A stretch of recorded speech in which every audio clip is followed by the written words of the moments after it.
disallow. You should now find the new feature, in Teams, which allows you to disallow students from unmuting themselves.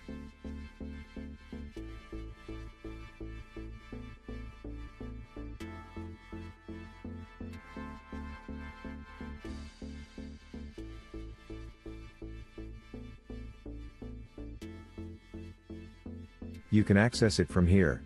Click on the three dots or ellipses. Click on the "Don't allow attendees to unmute" button. Please note that students need to be attendees for this to work. This happens when you set yourself as the only presenter from the meeting settings. Click on the "Don't allow" button.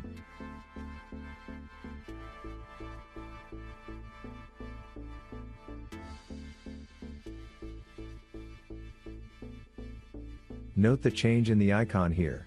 Now the students will not be able to unmute themselves. You can reverse this by clicking again on the ellipses and choose the "Allow attendees to unmute" option.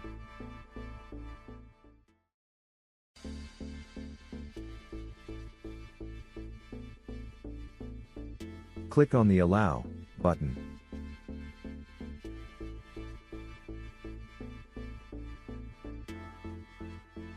Now, students can unmute themselves again.